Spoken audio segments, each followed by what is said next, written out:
Hi guys and welcome to my YouTube channel. In today's video, I'll be talking about the rally that we are seeing in the Tata Group companies, specifically Tata Motors and Tata Power. Now we all know that the uptrend seen in this stock is due to the various news sources that has been floating around. So for Tata Power, the major news source is that the TPG group of companies is sort of investing heavily into its electric vehicle arm. Whereas for Tata Power, the news source is the shortage of coal, which is seen nationwide, which in turn is leading to a high electricity demand, and that's what is supporting this particular stock in the uptrend process. Now, this rally is seen after a long time, and many of the traders are sort of betting heavily for in these stocks for short term. But the worrisome factor is that many retail investors, small-time investors like you and me, are also participating in this rally at this level when it is at its near its all-time high levels. And that's where this video will be helpful in understanding whether both these companies does have a fundamental good background in order to stay invested in these companies for a long-term perspective, even 2 years or 3 years down the line. Can we expect a good return from the stocks when you have invested at such high levels? So let's see that. So you guys are already aware of the setup that I have. It helps me quickly understand the fundamentals of the companies for the last 5 years and help me, take a decision on to invest in this particular stocks or not, and whether we can expect a growth in the stock price of the companies that I am choosing to invest in. Now, the first company, let's see Tata Motors, how the fundamentals of the companies look like. The ROC, ROE are well below the mark and it's in negative, so that's very bad sign.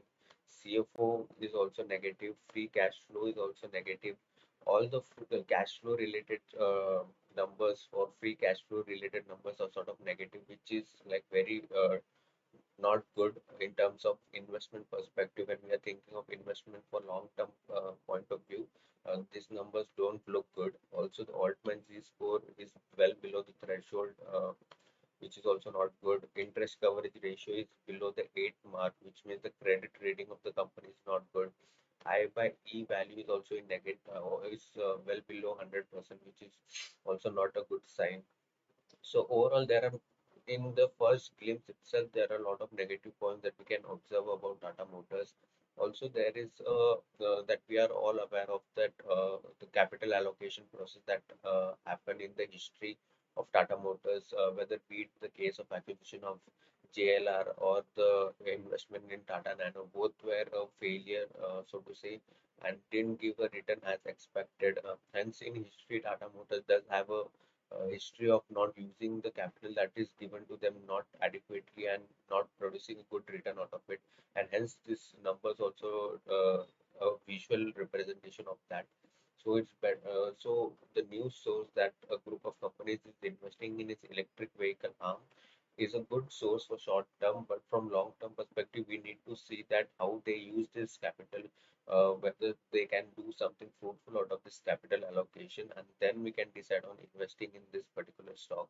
But as of now, based on the history or the track record that Tata Motors had, it's a no, clearly a no sign for investment perspective. But many of the traders, let's say for short term, they wanted to stay invested in the stock. I'll also give you a good levels in order for you to get exit out of this particular stock. So if you see the chart of Tata Motors, this is the daily chart pattern on its entire trading history for Tata Motors, and we have seen that it has almost reached a high of 540 in its entire lifetime, and currently it's trading around that levels only. So I think a good value to exit this particular stock if you are in like you if you have bought this at the current levels. So I think 540 is a normal level for you to get exited, and then maybe wait for how they use this capital and then take a decision from an investing perspective. But clearly, I think you should stay away from these stocks because in history it has a track record of not using the capital very fruitfully, and hence the stock price also. We can see the chart.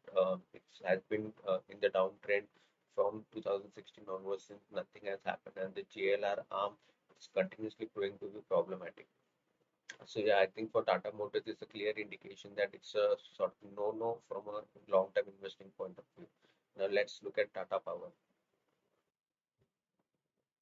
Now in Tata Power also same sort of numbers we can see the ROCE or ROE values are well below the threshold marks. Even this numbers the OC from EBITDA, CFO by PAT or free cash flow to sales, these numbers is a sign the values are too high. It's like something very abrupt, and these are the signs of sort of accounting malpractices or forensic audit process in which we can see that there is some accounting fraud going on in this particular company. It may be true, may not be true, but these numbers are a sign. Free cash flow statements are very hard to manipulate, and these numbers does denote very high values. Free cash flow can never be greater than the sales. Hence, I think there is sort of some manipulation that might be going on. The contingent liabilities are also greater than the threshold value, which is sort of indicating that there might be some accounting fraud in this particular company. The Altman Z score is also well below the 2 mark, which is again a negative point. Interest coverage ratio is also below 8. The credit rating of the company is not good. Pledge, there is also pledge percentage. The cash invested, return on the cash that is invested is also very poor. So overall, we can see that both Tata Motors and Tata Power, the fundamentals are not that good, and hence, if you want to take advantage of this stock, of the news that has been floating around, do trade it for short term gains, but don't think of investing for a long term perspective.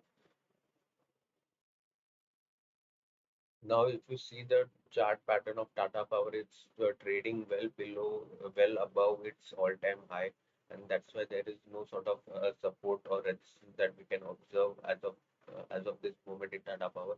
So it's better that if we are in profit in short term also, you can exit this stock because there is no sort of future that when this new source starts coming that the coal supply is adequate now, and then there is no electricity sort of demand that much that we are seeing.